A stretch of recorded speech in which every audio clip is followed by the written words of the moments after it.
This is the Philippine Coast Guard, and they're about to become the most powerful in Southeast Asia. And no one's talking about it. From outdated ships and low manpower, to a 49-ship upgrade, massive funding, and international alliances.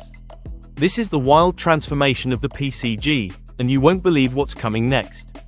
Right now, the Philippines ranks third in Southeast Asia's Coast Guard power, behind Indonesia and Vietnam.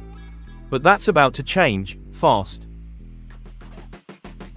Because in just a few years, the Philippines is getting 49 new ships. Not 1, not 10, 49. And these aren't ordinary boats, they're modern, high-speed, tech-packed machines designed to patrol, protect, and defend the country's waters like never before. Let's break it down. First, 40 fast patrol boats are being built through a deal with France. These ships are sleek, quick, and perfect for intercepting threats near our coastlines. Here's the cool part, half of these will be built in the Philippines. That means more jobs, better tech skills, and a stronger local shipbuilding industry. France is also funding the entire project, over 25.8 billion pesos. But it doesn't stop there. Japan is building 5 massive 97-meter-long ships for us. These are called Multiroll response vessels, and they are game changers. They're basically floating command centers. They can patrol far out into open waters, respond to emergencies, and even host helicopter operations. And yes, they're also funded by Japan, another 29.3 billion pesos. These giant ships will be added to our fleet by 2027 and 2028. When they arrive, the Philippines will have one of the most advanced cutter fleets in the region. But what's a ship without a crew? A few years ago, the PCG had less than 5,000 personnel. Now, over 30,000 strong. That's 6 times bigger, and growing. They're not just growing in number, they're getting better training, more modern equipment, and smarter systems. They're even working with international forces. The US helps train PCG officers. France and Japan provide technical support. Germany donated drones for surveillance. This isn't just a coast guard, it's becoming a multinational maritime force. But why does this matter?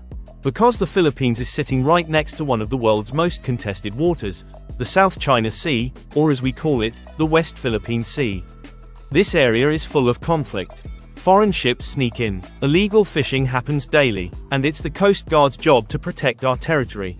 With the new fleet, the PCG will be able to respond faster, patrol longer, and defend stronger. They'll protect fishermen, rescue people during typhoons, and make sure no one steps into our territory uninvited. Let's talk about rivals. Indonesia has a large fleet, but they're still catching up in terms of modernization. Vietnam has a decent number of ships, but most of them are smaller or aging. The Philippines, on the other hand, is getting brand new, fully modern vessels, and they're coming fast. By 2028, the Philippine Coast Guard will likely overtake Vietnam in capability, and potentially challenge Indonesia's lead.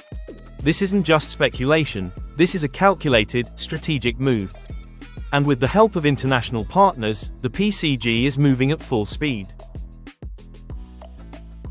Imagine this, 49 new ships, including some of the largest and most capable vessels in Southeast Asia. A 30,000-strong workforce.